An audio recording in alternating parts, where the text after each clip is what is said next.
Aujourd'hui, on va parler de la rééducation du basketteur et des points cruciaux à mettre en place pour un retour au sport optimal. Que ce soit après une entorse, une blessure au genou ou même une atteinte du tendon d'Achille, il y a des principes essentiels à respecter pour éviter les récidives et retrouver rapidement son niveau avant blessure. On va voir ensemble comment structurer la prise en charge depuis la phase aiguë jusqu'au retour sur le terrain. Et bien sûr, on passera ensuite à la pratique avec des exercices concrets que vous pourrez appliquer directement en fonction des plus grandes pathologies qu'on retrouve au niveau du basket. Allez, c'est parti. Le basket est un sport explosif qui sollicite énormément les membres inférieurs. Entre les sauts répétés, les changements de direction violents et les contacts fréquents, les blessures sont inévitables. La plus courante, c'est l'entorse de cheville qui présente près d'un quart des blessures au basket.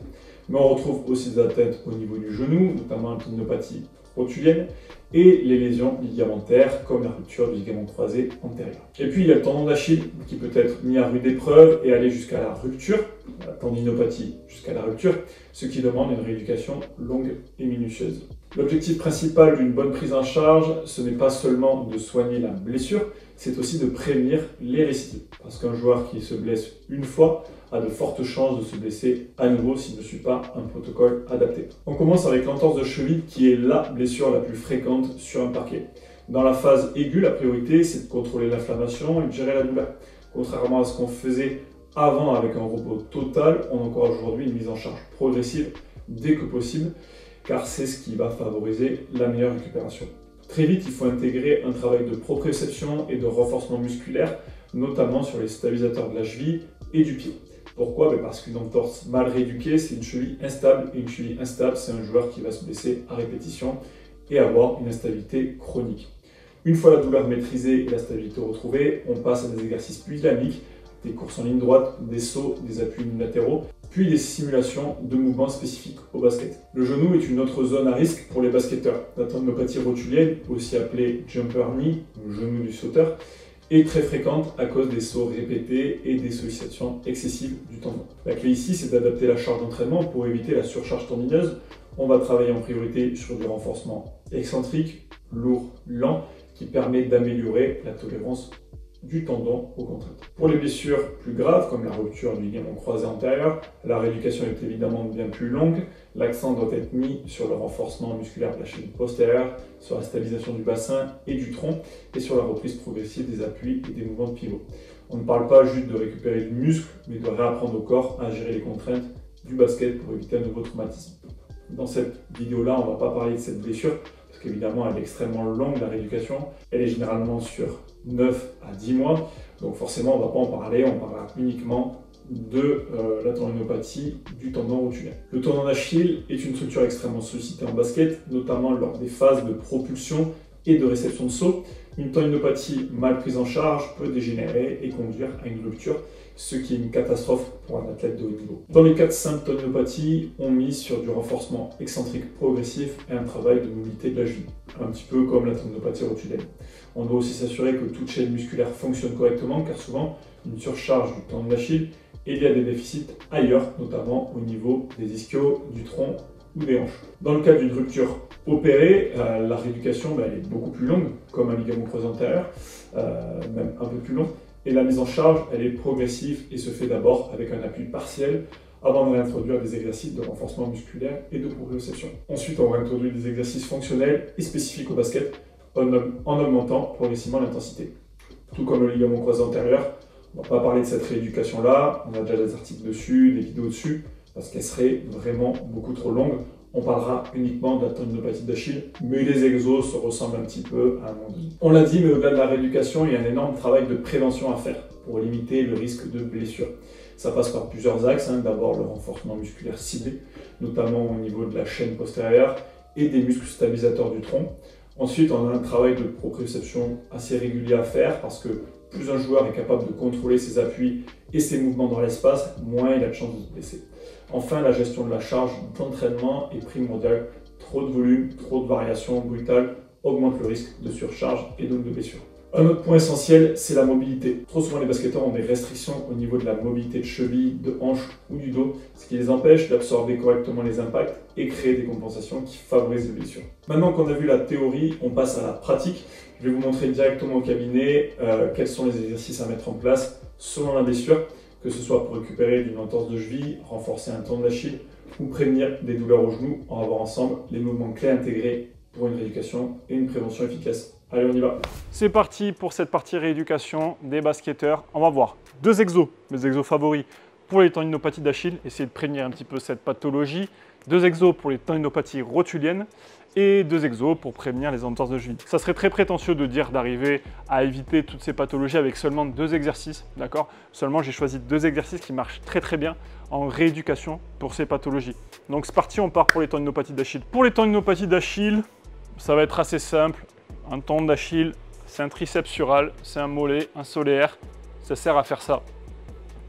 Pas plus compliqué que ça. Donc au bout d'un moment, on ne va pas falloir la chercher midi à 14 h. On prend un poids, d'accord?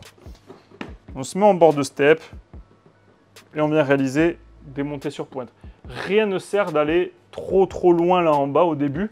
Ça va mettre beaucoup de compression sur l'anthèse, c'est-à-dire sur la base, sur l'insertion du tendon d'Achille au niveau du calcanéum. Donc au début, vous pouvez venir travailler sur des plus petites amplitudes. Après, si vous êtes à l'aise, que vous n'avez pas de douleur, des plus grandes amplitudes parce qu'il va falloir être costaud. Là, quand on va vouloir faire un démarrage avec beaucoup de flexion dorsale, il va falloir que le tendon il soit quand même costaud là. C'est un exercice qui est tout simple. Le but, généralement, dans ces pathologies-là, ça va être de faire du HSR, du Heavy Slow Resistance. Donc du lourd lent, de la résistance lourd lent. Donc le but, c'est de travailler par exemple en 3 secondes, 3 secondes. 3 secondes à la montée, 3 secondes à la descente pour faire lent. Et lourd, après avec un kettle, mais le mieux c'est quand même d'avoir la Smith Machine, vous savez la barre qui est guidée, parce que là vous mettez un step, c'est guidé, vous n'avez aucune perte d'équilibre. Le but c'est de ne pas avoir du tout de perte d'équilibre. Comme on veut travailler lourd, on ne veut pas avoir de perte d'équilibre, parce que sinon on ne peut pas travailler lourd, on ne peut pas faire de la force sur des surfaces instables par exemple.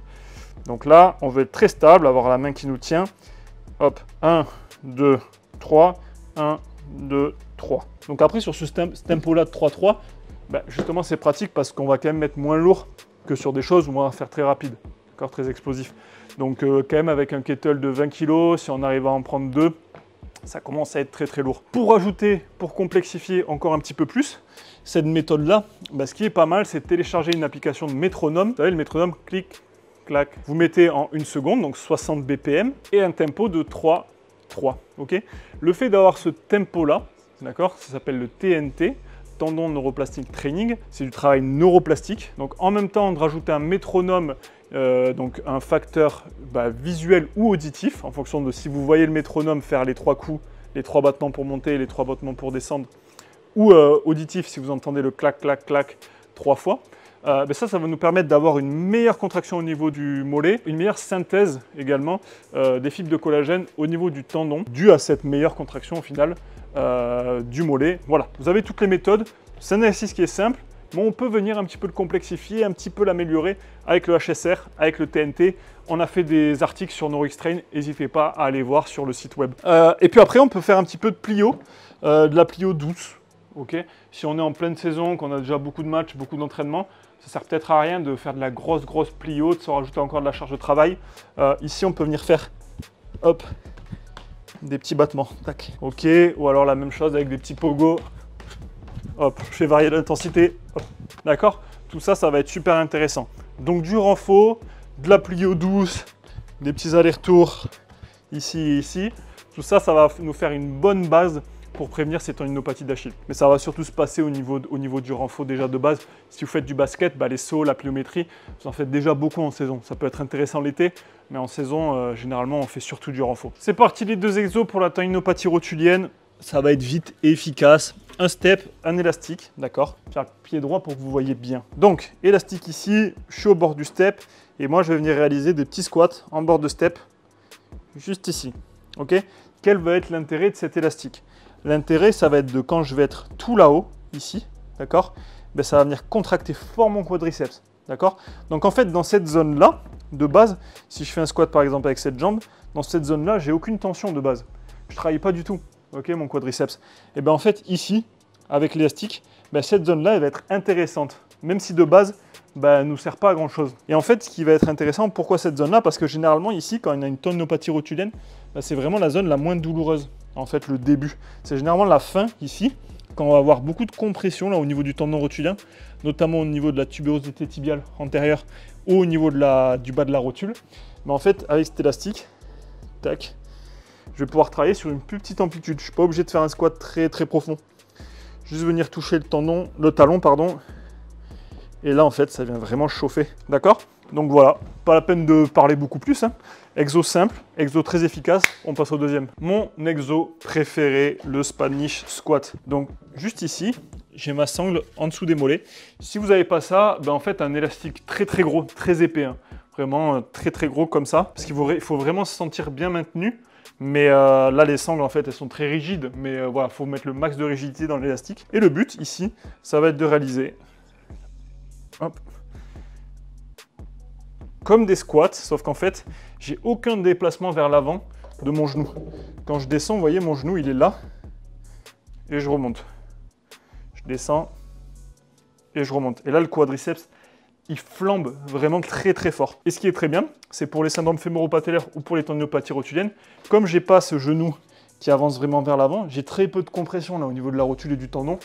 Donc du coup, j'ai moins de douleur et moins de risque quand même de me faire mal au fur et à mesure. Mais au début, là, quand on a mal ou quand on enchaîne beaucoup de matchs, qu'il y a de la douleur, etc. Et quand on veut faire du renfort, ben ça, c'est un très bon exo. Ok.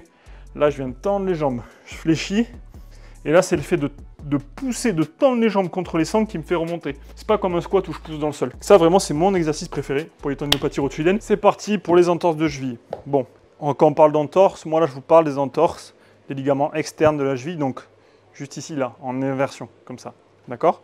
Un exercice que j'aime beaucoup, qui est facilement faisable en cabinet ou à domicile, juste avec un poids, fait quelque chose de surélevé qui est quand même stable. Ok? Je vais venir mettre, par exemple, je travaille la jambe droite, le pied droit. Je mets mon pied au bord, d'accord? Donc mon pied, il peut partir comme ça en entorse. Ne vous inquiétez pas, il ne partira pas. Vous ne mettez pas trop, si vous êtes inquiet au début, vous ne vous mettez pas trop au bord. Et en fait, ici, vous allez voir mon pied, il va avoir des stratégies de rééquilibrage à chaque fois, parce qu'il va vouloir partir. Hop, et après mes fibulaires, juste ici, là, sur le côté, ils vont à chaque fois travailler, hop, pour ramener le pied en éversion. L'inverse de l'inversion. Après, si ça va, ben, je peux lancer des balles contre un mur. Je peux venir avec un ballon de basket après ou avec une balle plus petite pour complexifier, venir faire des petits dribbles pour défocaliser mon attention de ma cheville et que le travail là de rééquilibrage, il se fasse tout seul. De toute façon, après, vous allez sentir vraiment les muscles fibulaires là chauffer à fond. Et ça, c'est très bien. Ben, avec cet exercice, typiquement, là, on sent vraiment les fibulaires automatiquement qui flambent. D'accord? En plus, il n'y a pas beaucoup de consignes. Juste se mettre au bord. Essayez de garder l'équilibre, de ne pas partir. Et de toute façon, après, si ça part trop, on se rééquilibre vraiment assez facilement. Une fois qu'on a fait des exos comme ça, de renfort un petit peu spécifiques, en charge, etc., ça c'est vraiment bien, hein, ça travaille comme si on retombait sur un pied. Après, bon, si on retombe vraiment sur un pied au basket, c'est compliqué, on peut rien y faire. Après avoir fait ça, on va faire des exos de saut. D'accord?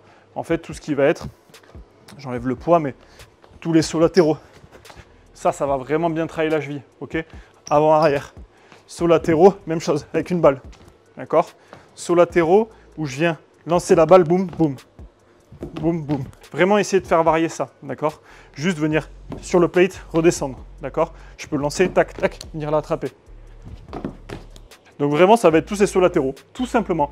Donc, on a l'exercice en bord de plate, ici, au bord de la plaque, pour travailler. Et tous les exercices de sauts latéraux, assez simple ici d'abord, même encore plus simple, juste ça. Et ensuite, avec une balle, avec la plate, venir travailler. Il faut quelque chose de stable qui ne glisse pas. Venir travailler tout ça. Et donc du coup, vous avez mes exos favoris pour les plus grosses pathologies présentes chez les basketteurs. Si cette vidéo vous a plu et que vous voulez voir d'autres contenus sur la rééducation spécifique au basket ou dans notre sport, n'hésitez pas à me le dire en commentaire. Pensez à vous abonner à la chaîne NeuroXtreme pour ne pas rater les prochaines vidéos et activer la cloche pour être notifié dès qu'un nouveau sujet sort. Ciao, à plus sur NeuroXtreme.